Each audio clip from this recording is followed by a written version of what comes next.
Bem-vindos a esta análise detalhada de A Metamorfose, a grande obra-prima de Franz Kafka.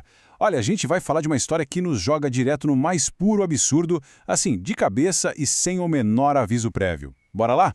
O mais curioso aqui é como essa capa super acadêmica, simples e até meio formal acaba escondendo uma das narrativas mais chocantes e viscerais da literatura moderna. Essa edição foi produzida pelo Núcleo de Educação à Distância da Universidade da Amazônia e traz o texto na sua forma mais crua. Mas olha, a gente não pode se deixar enganar por essa carinha formal, tá? O que tem aqui dentro é um pesadelo psicológico daqueles. E para começar a entender esse pesadelo, a gente já precisa encarar a lendária primeira frase. Ela estabelece logo de cara um universo onde um cara acordar como um inseto gigante é tratado só como um fato meio inconveniente. É mais ou menos assim. Numa manhã, ao despertar de sonhos inquietantes, Gregório Samsa deu por si na cama, transformado num gigantesco inseto. É com essa naturalidade aterradora que a coisa toda começa. Não tem magia, não tem explicação, o absurdo simplesmente acontece. E assim chegamos à primeira sessão, o despertar inquietante. É aqui que a confusão total gerada por essa transformação inexplicável toma conta da mente do protagonista. E aí que entra a genialidade, ou melhor, a tragicomédia imposta no texto. Pensa bem, a gente tem uma mente super-humana obcecada com a rotina mundana do escritório, presa num corpo de inseto jogado na cama.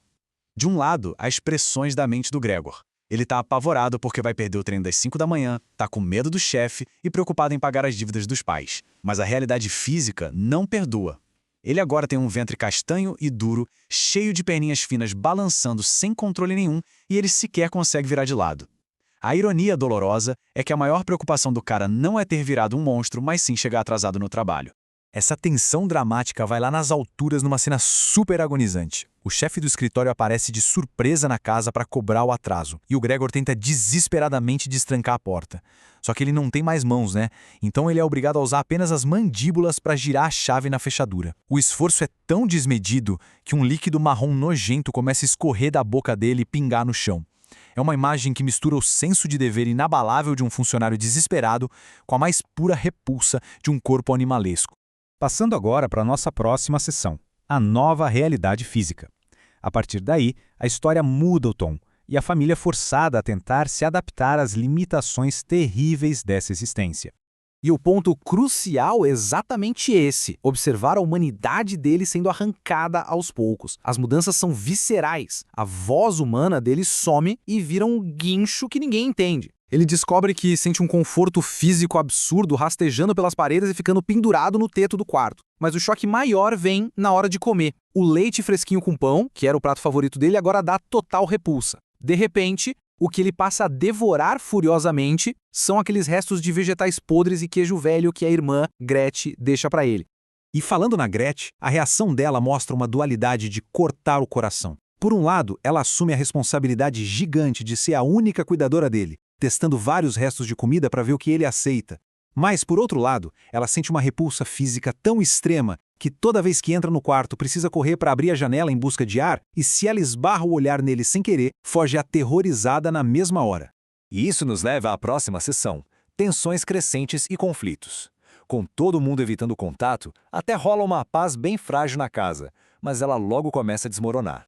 É fascinante e ao mesmo tempo triste ver a mudança na dinâmica familiar. Todo mundo na casa confiava inteiramente no trabalho do Gregor para se sustentar, certo? Agora eles têm que enfrentar a realidade e arrumar empregos exaustivos. A mãe costura sem parar, a irmã vai trabalhar de caixa e o pai idoso arruma um emprego de contínuo de banco e o cara não tira aquele uniforme cheio de botões dourados nem para ficar dentro de casa. Com isso, o susto inicial vira um ressentimento latente. O Gregor deixa de ser o pilar querido da casa para virar só um fardo insuportável. E esse ressentimento afeta os detalhes mais profundos. A mãe e a irmã têm a ideia de esvaziar o quarto, tirando os móveis pesados para dar mais espaço livre na parede para o Gregor rastejar. Mas isso vira um verdadeiro campo de batalha psicológico. A irmã acha que o espaço é necessário para o lado puramente animal dele, só que o Gregor e a mãe se agarram aos móveis como se fosse uma última conexão com a humanidade que está se desintegrando. A tentativa dele de proteger as próprias memórias gera o caos absoluto. É aí que a gente chega no clímax explosivo do segundo ato. Na hora de tirar os móveis, o Gregor se desespera e gruda num quadro na parede. A mãe vê a cena e desmaia de horror. A Gretchen corre em pânico. No meio desse surto, o pai chega do trabalho, não entende a situação, mas já fica furioso. O que ele faz? Enche os bolsos do uniforme com maçãs e começa a atirar com toda a força contra o próprio filho. A crueldade é tanta que uma das maçãs fica permanentemente cravada, apodrecendo nas costas do Gregor. Essa ferida física acaba sendo a representação máxima da hostilidade que tomou conta da casa.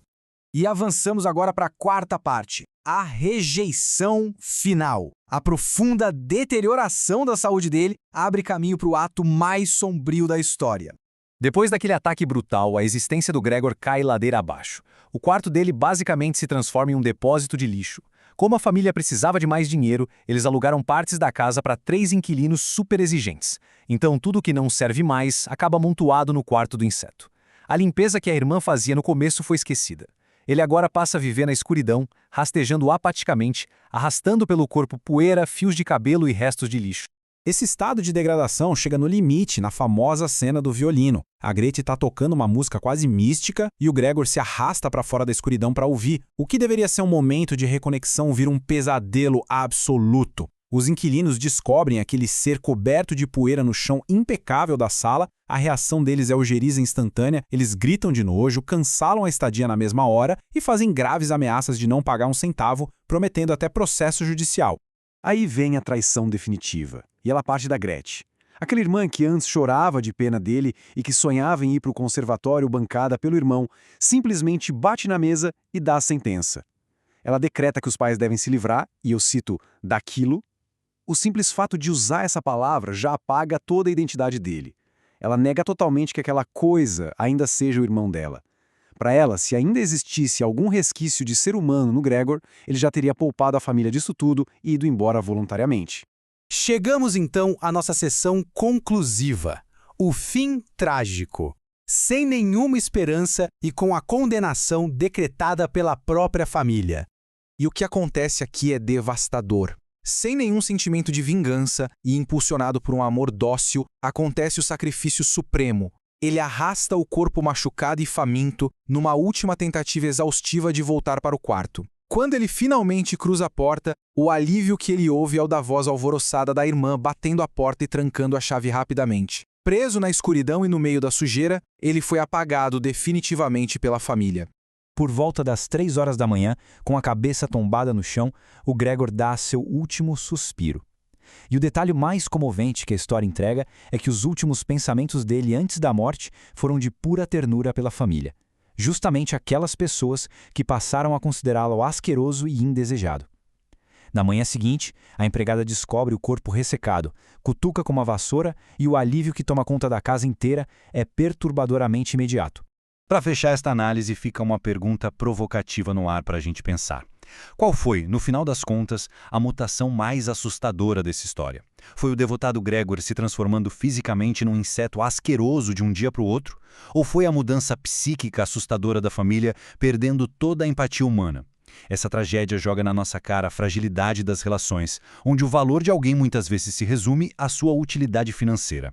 Num tempo curtíssimo, a família foi do afeto puro à crueldade absoluta, celebrando aliviada o sumiço do ente que antes era o mais querido.